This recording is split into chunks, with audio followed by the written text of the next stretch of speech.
Shalom. First and foremost, I want to give all praises, honor, and glory to Yahweh, Bahasham, Yahushai, Bahasham, Racha Kodash. Double honors to the elders and the apostles of Great Millstone, and peace and blessings to the elect. And today we're going to go into the book of Deuteronomy, the 23rd chapter.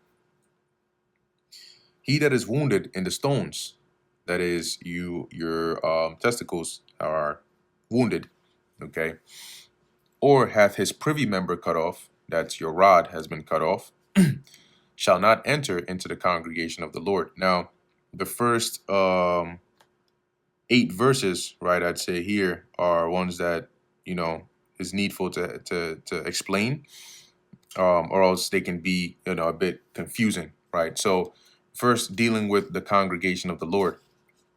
The congregation of the Lord here is not just being amongst Israel, right? Because then that would be like the Lord saying anybody who is, a eunuch, let's say by physicality, or has their stones wounded, whether it's an accident or whatnot, they're just kicked. They can't be amongst the land. They can't be amongst the people, which is not the case here.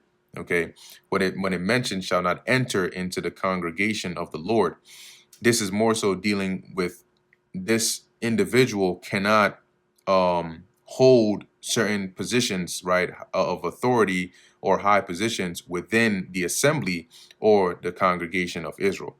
Okay, but to actually just like live or dwell amongst Israel, yeah, they can do that.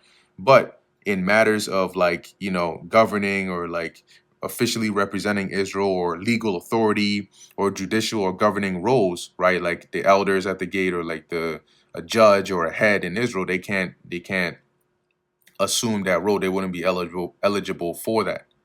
Okay, so when it mentions entering into the congregation, that's in reference to that, and that applies to all those in the verses below. Okay, so verse 2, it says, a bastard shall not enter into the congregation of the Lord. Now, when you go into this word bastard, it goes into a couple of cases in which one would be classified or deemed as a bastard. Okay, which in the Hebrew is mamzar or mamzar.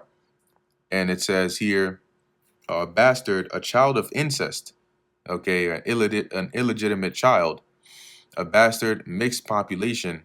Now, in the third point here, they do, there's an error, right? They err over here because it says born of a Jewish father and a heathen mother, or vice versa. You are not considered a bastard in Israel if you're not considered a bastard in Israel if you are born of a Jewish father. Okay, if your father is an Israelite, then you are an Israelite by default because the lineage or the genealogy is reckoned after the father. Okay, if your mother, okay, is an Israelite but your father is a heathen, then you would be considered here the bastard. So the vice versa here is the role that matters. But if your father is an Israelite and your mother is a heathen, that doesn't make you a bastard. Okay, so it's saying that any one of these, which your father is a heathen and your mom is an Israelite, then you're a bastard, right? Or you were born of incest. In that case, you wouldn't be allowed, as it says, going back to the verse, to enter into the congregation of the Lord, right? Now, when you look at dealing with the congregation of the Lord, like we mentioned above, when you go to the time like in the wilderness, there was a case, right, of a heathen, right? His father was an Egyptian, but his mother was an Israelite. And it says he strove with another Israelite in the camp. And then he ended up, cursing the name of the Lord, and then he got put to death. He was among the congregation, right? So if entering into the congregation meant literally being among or around Israel, then that wouldn't make sense, okay? Because there are other cases like that where, for example, you had well, actually in the verse below, it's actually going to go into that. So when we get there, we'll deal with it. But basically, once again, it's dealing with the same quote unquote entering as we read in verse 1, right? Basically having a say or being in some position of authority or judicial role amongst the assembly of Israel, right? Amongst Israel. So if there's like a gathering, there's an assembly, there's a holy day, there's some some gathering of Israel, you're not gonna have a position, all right, of basically being able to dictate or get a say in an authoritative decision over there. Okay, so a bastard, as it says here, or one that is illegitimate, like we just read here, would not be allowed to assume that role. Just like one whose stones are wounded, or his private member or privy member is cut off. It says, even to his 10th generation shall he not enter into the congregation of the Lord. This 10th is more so like forever, right? Completely for all his generations, because when you go into, it's like when the Lord mentions he shows his love and his mercy to 1,000 generations, right? Of them that love him. That doesn't mean, it says 1,000, which is a number, but it doesn't mean that in the 1,001st generation he's going to stop loving them or showing mercy to them. So it's a similar concept here. Okay, and we know that as well, because if one of the definitions of a bastard is one that is born of a heathen father and an Israelite mother, they're never, okay, gonna be allowed to enter into the congregation of the Lord by the definition we just defined here, right? The Lord is never gonna say, let me let one that is born of a heathen or a heathen father come and assume some role of authority or judicial, representation in my nation of people. That's never going to happen. Not after 1, 2, 3, 4, 5, 6, 7, or 8 or 10 generations. Verse 3, it says, an Ammonite or Moabite shall not enter into the congregation of the Lord. Even to their 10th generation shall they not enter into the congregation of the Lord forever. So why would if 10 generation here means your actual 10 generations, then why did the Lord add forever at the end? Okay. Number 2, when you deal with like Ruth, for example, Ruth was a Moabite, but she came amongst Israel, right? She dwelt amongst Israel. That was the foremother of David. So that goes to show you that entering the congregation here is not simply just dwelling amongst Israel and so on. It's more than that. Okay, and we know here no heathen, whether Ammonite or Moabite or any other nation, would be able to assume that role in our congregation, okay, forever. Verse 4, because they met you not with bread and with water in the way when ye came forth out of Egypt. Right. Because, and what that means is they basically didn't show us hospitality. Right. Yeah, they sold bread and water to us and we bought it from them. But what did Moab and Ammon do? All right, in particular Moab. It's going to go into it right here. It says, and because they hired against thee Balaam, the son of Beor of Pethor of Mesopotamia, to curse thee. So they weren't coming out to meet us and be cheerful, and no, they weren't trying to have peace with us. Nevertheless, the Lord thy God would not hearken unto Balaam. So Balaam went to try and curse us, but the Lord's like, nah, you better you better go and say the right words, and it better be blessings. But the Lord thy God turned the curse into a blessing unto thee, because the Lord thy God loved thee. Okay. Verse 6, thou shalt not seek their peace nor their prosperity all thy days forever. So think about that, right? If 10 generations here is literal, why would the Lord say, don't seek their peace in all thy days forever, but after 10 generations, allow them into the congregation of Israel? That doesn't make sense. Verse 7, thou shalt not abhor an Edomite. Okay, now when you go into that word, let's go into a couple of these, right? The word abhor is to basically have in contempt, hold, like look at as completely abominable. You want to have absolutely zero dealings and doings with them. Damn, this thing is annoying. Stop this and try it again. Okay, let's deal with the word abhor. All right, tha'ib it says to abhor, to be abominable, to do abominably, to be detested, right? To loathe, to make abominable, okay? To detest. So we want absolutely nothing to do with them. And so when it says here, thou shalt not abhor an Edomite, number one, the word Edomite here is incorrectly used. Okay, this word should not be Edomite, but uh, Syrian. Okay, so it says here in the Hebrew up top, right? Adamya. Okay, and you can see in the KJV translation counts this Hebrew word Adamya in the King James version, or in the blue letter here, was translated 11 times as Edomites and one time as Syria. Okay, and let me see if they have anything in here. Okay, so when we actually go into it says patronym from Adam. Let's click on that. Yeah, that goes back to Edom. And I'm looking. Okay, let me actually go back to the one time it's translated as Syria. So when we click on that, that is in the verse 2 Kings 16 and 6.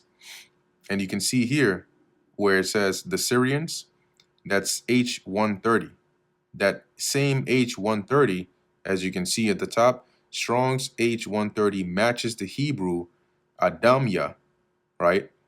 But that's incorrect because they're using that same H130 in Deuteronomy to refer to Edomites. But here in 2 Kings, they translate it as Syrians. Okay? The word that should be there in Deuteronomy is not Adamya, but Aram, okay, which is Syrians, Aramya, Syrians. Let's click on here. Okay, no, ain't much on here. Yeah, so if you click on that word Syrians, if you went into 2 Kings in that, like we just did, and looked into that word Syrians, you'd see that it would show you here Edomite, which is incorrect.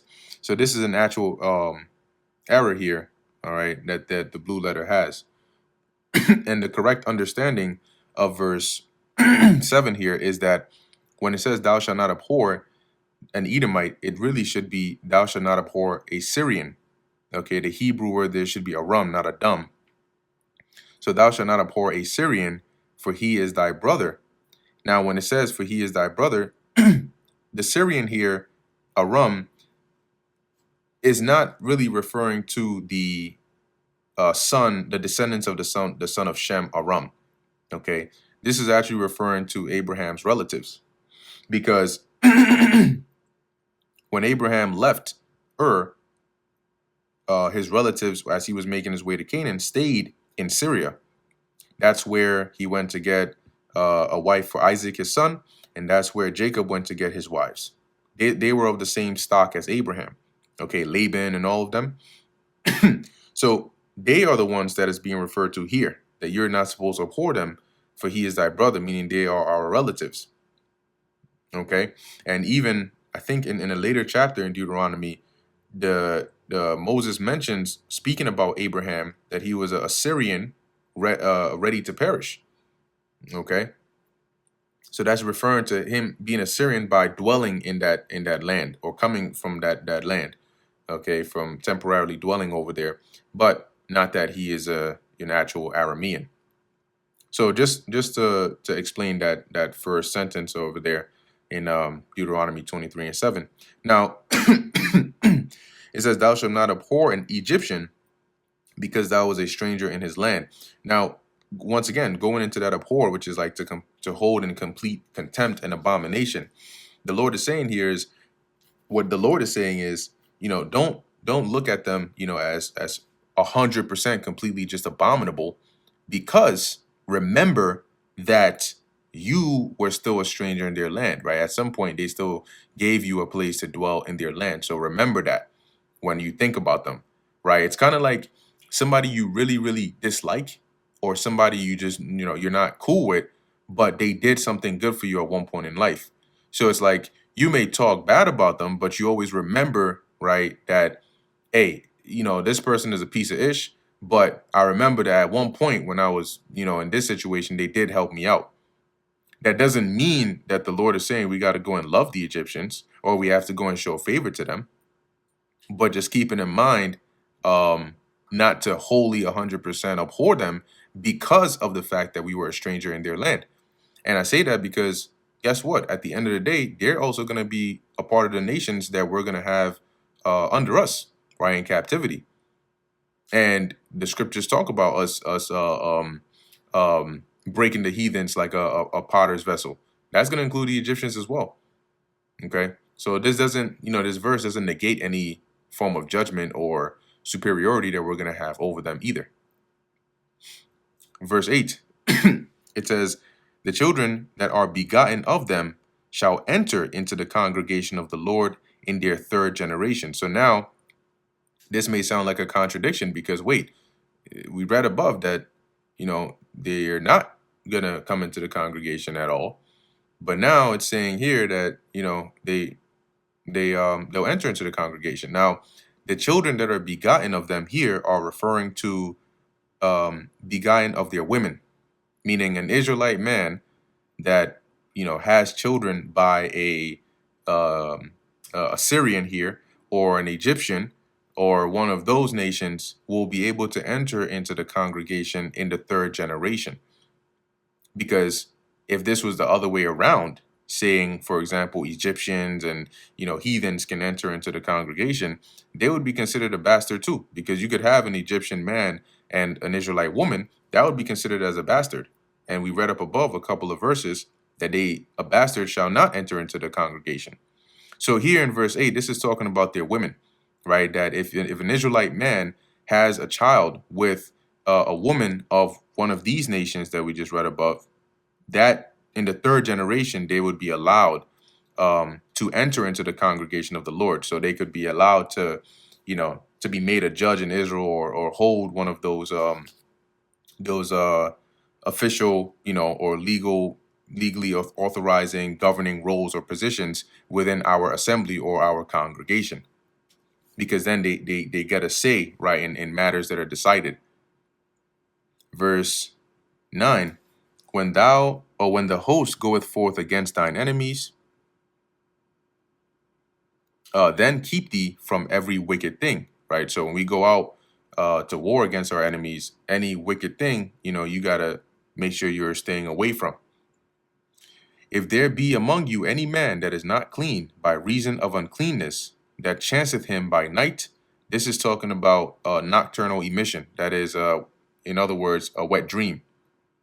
Okay, so if a man becomes unclean by night, meaning he has a wet dream and his seed of copulation leaves his body, then he is unclean. He shall not go abroad, or he shall go abroad out of the camp because he's unclean. He shall not come within the camp. But it shall be when evening cometh, or cometh on, he shall wash himself with water. And when the sun is down, he shall come into the camp again. Okay, because then he would be clean at sundown. Verse 12, thou shalt have a place also without the camp, whither thou shalt go forth abroad. So whenever it says somebody has to be put out the camp, there was a place where they would stay. Okay, they wouldn't just be under a tree somewhere. Verse 13, and thou shalt have a paddle upon thy weapon, and meaning a paddle as part of your tools. When you go into this word paddle, they describe it as like like a giant, like a peg, or like them tools that you use to keep the tent in place. But you're gonna have that. So as it says, and it shall be when thou wilt ease thyself abroad, when you need to excrete waste, right? You need to ease yourself, for lack of a better word. Thou shalt dig therewith, you don't dig up the ground, and shall turn back and cover that which cometh from thee. It's kind of like what animals do, right? You're going to dig a hole in the ground, you're going to drop your waste in there, and then you cover it up. For the Lord thy God walketh in the midst of thy camp, to deliver thee, and to give up thine enemies before thee. Right? So the Lord is among you, in the midst of the camp, to protect you, right, and also go with you to deliver your enemies to you. Therefore thy camp shall be holy, that he see no unclean thing in thee, and turn away from thee. Right? So you ain't just gonna go on some random area and just leave a pile, a dump, just out in the open like that, because that's gonna be a unclean thing. It's gonna be unholy. The Lord is gonna see that. He's not, hell no, I'm out of here. The fuck is that shit? Oh hell no. Yeah, I'm not doing this. So you want to avoid that. Verse 15. Thou shalt not deliver unto his master the servant which is escaped from his master unto thee. So if a servant, a slave escapes, or a servant escapes, you're not supposed to return them back to their master. And if you think about it, like, unless the servant was just really, really adamant on it, or the master was just a terrible person, terrible master, you know, the servant, doing his best to escape like that is a telling sign, right? But you're not supposed to return them. He shall dwell with thee, even among you, in that place which he shall choose in one of thy gates, where it liketh him best. Thou shalt not oppress him. So if he flees to your city, you can't return him back to his owner. You let him dwell there. There shall no whore of the daughters of the daughters of Israel.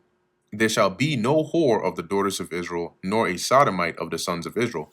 Now, when you actually look into these words here, okay, it's interesting.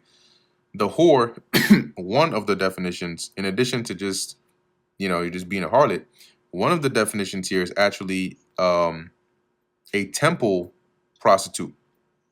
Okay, so let's look into the word whore here. Quadasha. It says a female temple prostitute, a harlot. Okay, and these temple prostitute, because the word here is different than the word used for just a regular like harlot.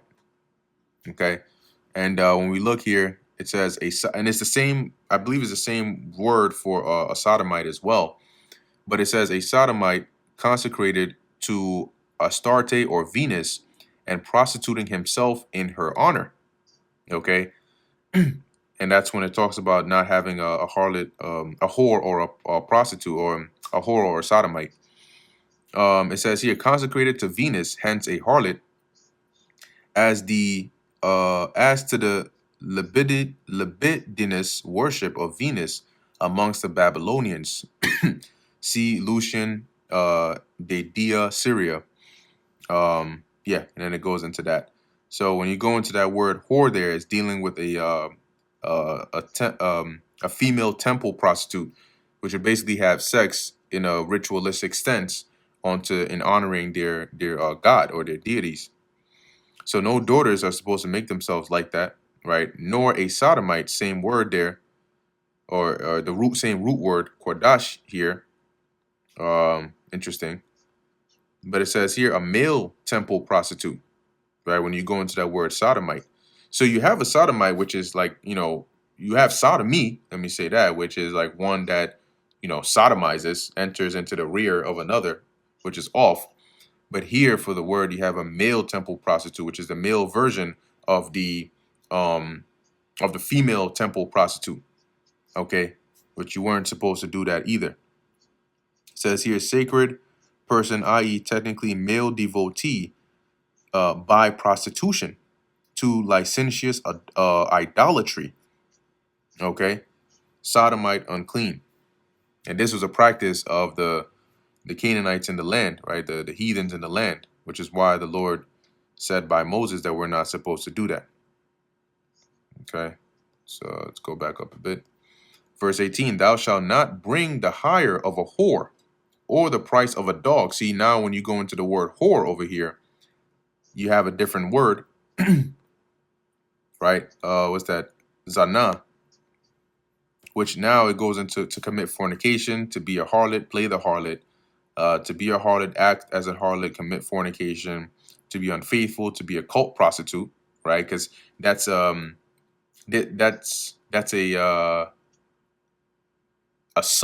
subcategory of this word, because a cult prostitute is still a whore, right? But in a specified focused section of doing it in an idolatrous form onto their God.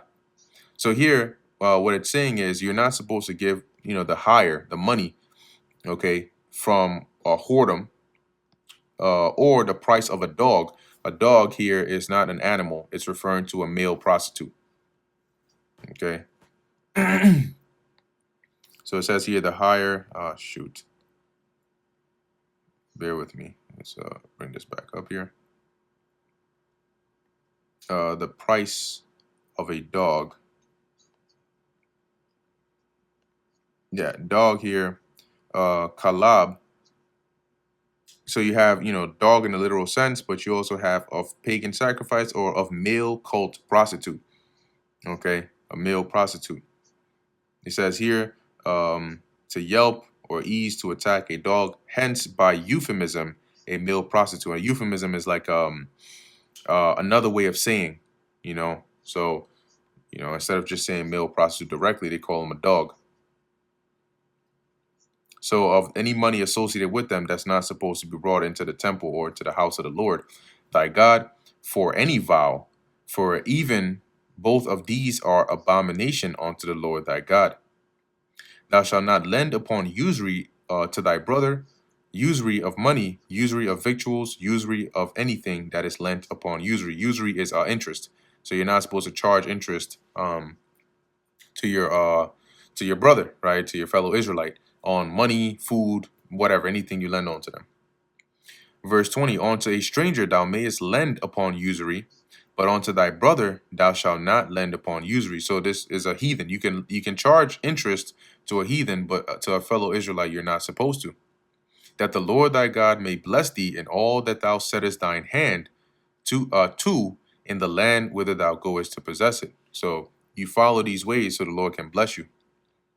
When thou shalt vow a vow unto the Lord Yahweh thy God, thou shalt not slack to pay it. For the Lord thy God will surely require it of thee, and it would be sin to thee. Right? If you take a vow and you don't, as it says, pay it. Right? You don't fulfill that vow. That would be sin unto you. But if thou shalt forbear to vow, it shall be no sin in thee. So it's better that you don't vow at all than to vow and not keep it. That which is gone out of thy lips, thou shalt keep and perform. So whatever promise you made, whatever vow you took, you have to perform it. Even a free will offering, according as thou hast vowed. So the thing that you freely of your own will vowed to do or to give, you have to do so. It says, thou hast vowed unto the Lord thy God, which thou hast promised with thy mouth. See? When thou comest into thy neighbor's vineyard, then thou mayest eat grapes thy fill. So if you come into somebody's vineyard and there's grapes, you can eat it. If you're hungry, you eat until you're full, at thine own pleasure. But thou shalt not put any in thy vessel. So now you start to go off if you start gathering it to try and take some to go with you. Now you can't do that. When thou comest into the standing corn of thy neighbor, so a cornfield, then thou mayest pluck the ears with thine hand. So you can pluck some corn with your hand, but thou shalt not move a sickle onto thy neighbor's standing corn. So don't go up into somebody's field and start harvesting their corn. You one or two here and there, that's fine. That's why the remains are there. But you getting greedy out here trying to harvest your joint, you're going off. And that brings us to the end of the book of Deuteronomy, the 23rd chapter. Lord willing, that was edifying to the elect. In closing, I want to give all praises, honor, and glory to Yahweh, Bahasham, Yahweh Shai, Bahasham, Racha Kodash. And until next time, Shalom.